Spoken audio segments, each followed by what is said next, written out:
Assalamualaikum warahmatullahi wabarakatuh. Izin memperkenalkan diri, nama saya Nazmi Nabila, NPM 21500200030. Di sini saya akan mengulas pembahasan tentang pedagogi. Dan di sini yang akan saya ulas itu bersumber dari buku pengantar pedagogik praktis yang disusun oleh Profesor Dr. Haji Asep Samsul Bahri MPD yang merupakan dosen pengampu dari mata kuliah pedagogik. Lalu saya juga mencari sumber dari internet. Langsung saja yang pertama, pedagogik merupakan teori yang secara teliti, kritis, dan objektif menggambarkan konsep-konsepnya mengenai hakikat manusia, anak, hakikat tujuan, pendidikan, serta hakikat proses pendidikan. Pedagogi adalah ilmu atau seni dalam menjadi seorang guru. Istilah ini merujuk pada strategi pembelajaran atau gaya pembelajaran. Pedagogik merupakan ilmu empiris rohaniah, normatif, dan praktis. Empiris di sini maksudnya ialah ilmu pendidikan yang objeknya dijumpai di dunia pengalaman. Lalu rohaniah maksudnya suasana pendidikan itu didasarkan pada hasrat manusia untuk menafsirkan hakikat peserta didik secara tepat. Lalu normatif maksudnya ilmu pendidikan didasarkan pada pemilihan antara yang benar dan yang salah atau baik dan tidak baik untuk peserta didik dan untuk manusia pada umumnya. Praktis maksudnya bukan saja menelaah objek untuk mengetahui betapa keadaan atau hakiki objek itu, melainkan mempelajari bagaimana seharusnya bertindak. Fungsi pedagogik menurut Kurniasi 2017 halaman 20 sebagai berikut. Yang pertama, untuk memahami fenomena pendidikan, situasi pendidikan secara sistematis. Yang kedua, memberikan petunjuk tentang apa yang seharusnya dilaksanakan oleh pendidik. Yang ketiga, menghindari terjadinya kesalahan-kesalahan dalam praktik mendidik anak, yaitu kesalahan konseptual, teknis, dan kekeliruan yang bersumber dari kepribadian pendidik. Yang keempat, mengenal diri sendiri dan melakukan koreksi dari penjelasan di atas. Pedagogik berfungsi untuk melakukan langkah-langkah yang bertujuan meningkatkan pedagogik. Pedagogik, mohon maaf. Nah,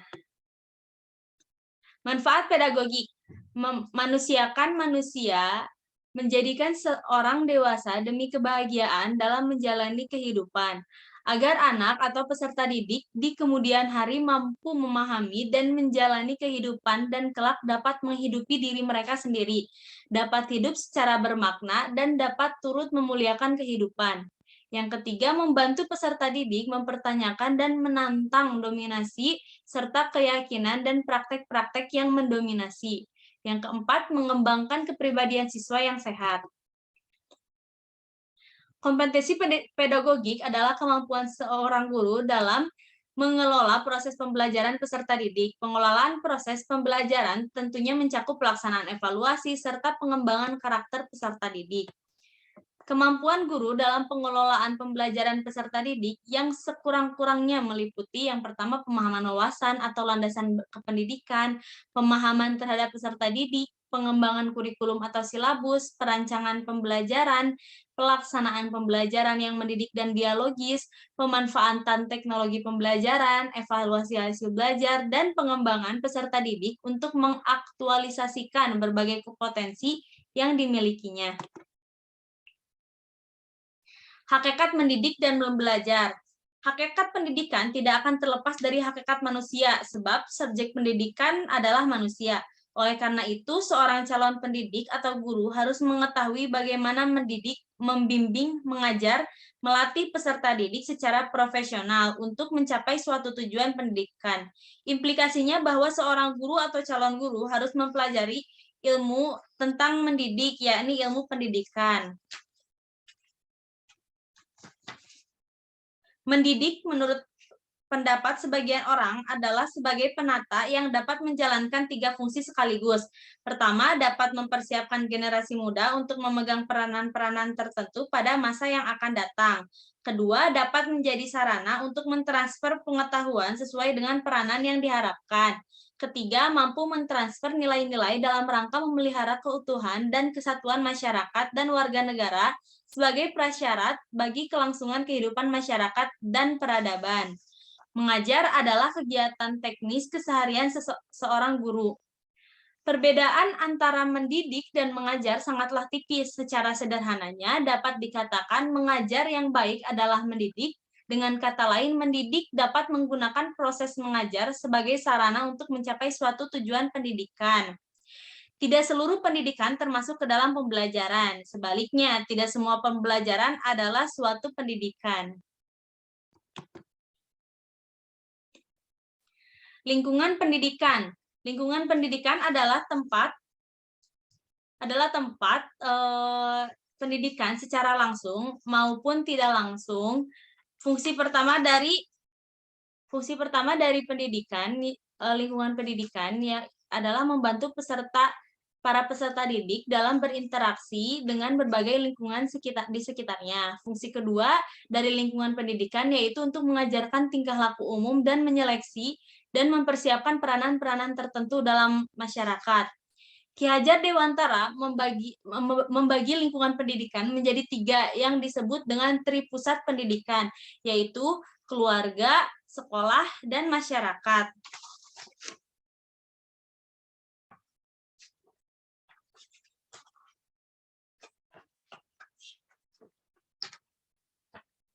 Keluarga. Menurut Ki Hajar Dewantara, suasana kehidupan dalam keluarga merupakan tempat yang sangat baik untuk melakukan pendidikan individual dan pendidikan sosial. Keluarga menjadi lembaga pendidikan tertua dan bersifat informal karena keluarga adalah yang pertama dan utama diterima oleh anak sebagai lembaga pendidikan yang bersifat kodrati. Sekolah mempunyai peranan penting dalam lingkungan pendidikan karena pengaruhnya sangat besar terhadap jiwa anak.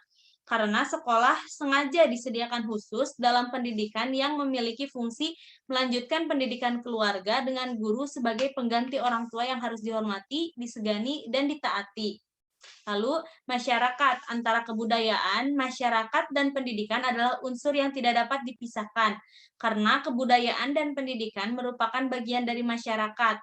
Pendidikan adalah suatu usaha manusia untuk memanusiakan dirinya sebagai bagian dari manusia yang berbudaya. Menguasai karakteristik peserta didik. Guru mampu mencatat dan menggunakan informasi tentang karakteristik peserta didik untuk membantu proses pembelajaran. Karakteristik ini terkait dengan aspek fisik, intelektual, sosial, emosional, moral, dan latar belakang sosial budaya.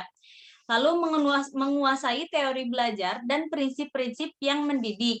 Guru mampu menetapkan berbagai pendekatan, strategi, metode, dan teknik pembelajaran yang mendidik secara kreatif sesuai dengan standar kompetensi guru. Metode dalam psikologi perkembangan. Ada 2 metode yang sering dipakai dalam meneliti perkembangan manusia, yaitu longitudinal dan cross-sectional. Dengan metode longitudinal, peneliti mengamati dan mengkaji perkembangan satu atau banyak orang yang sama usia dalam waktu yang lama. Dengan metode cross-sectional, peneliti mengamati dan mengkaji banyak anak dengan berbagai usia dalam waktu yang sama. Lalu pendekatan dalam psikologi perkembangan dan teori perkembangan. 4 kompetensi yang harus dimiliki guru pada era revolusi industri 4.0.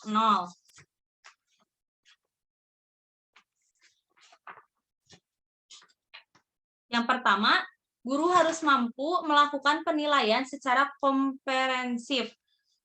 Harus mampu menilai kemampuan dan keterampilan siswa sehingga para peserta didik sudah mengetahui segala potensi dirinya dan mampu mengembangkan potensi tersebut dengan dibantu oleh guru sejak di bangku sekolah.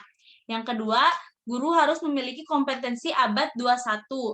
Ada 3 aspek penting dalam kompetensi abad 21. Yang pertama itu adalah karakter. Yang kedua, keterampilan. Yang ketiga, literasi. Yang selanjutnya, guru harus mampu menyajikan modul sesuai passion siswa. Guru abad 21 harus mampu menyajikan materi pelajaran dalam bentuk modul yang dapat diakses secara online oleh para peserta didik. Yang selanjutnya, guru harus mampu melakukan authentic learning yang inovatif. Model pembelajaran yang memadukan dan mengkolaborasikan antara hands-on dan mind-on, problem-based learning, dan project-based learning. Dengan pengemasan model pembelajaran yang joyful and innovative learning dapat menjadikan para peserta didik menjadi lebih terlatih dan terasah dalam mengembangkan setiap kemampuannya. Sehingga diharapkan peserta didik menjadi lebih siap dalam menghadapi perkembangan zaman dan setiap tantangan di era revolusi industri 4.0.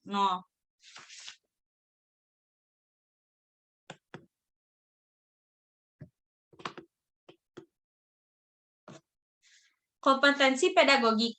Kompetensi pedagogik meliputi pemahaman dan pendalaman guru terhadap peserta didik, perancangan dan pelaksanaan pembelajaran, evaluasi hasil belajar mengajar, dan pengembangan peserta didik dalam mengaktualisasikan berbagai potensi yang dimilikinya. Kompetensi kepribadian, yaitu kemampuan personal yang harus dimiliki oleh seorang guru profesional di era industri 4.0, yaitu kompetensi yang mencerminkan kepribadian yang mantap, stabil, bijaksana, arif, dewasa, dan berwibawa, dapat menjadi teladan bagi peserta didik dan harus berakhlak mulia. Kompetensi sosial.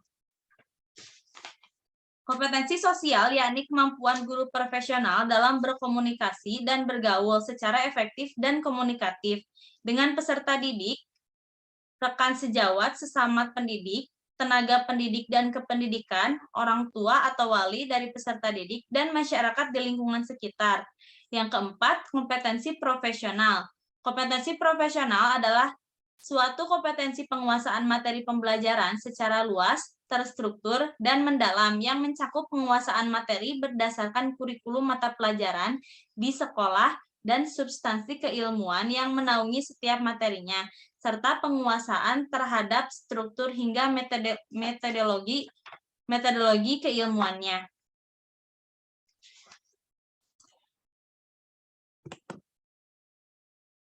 Begitu banyak alasan mengapa seorang guru harus memahami dan mempelajari pedagogik.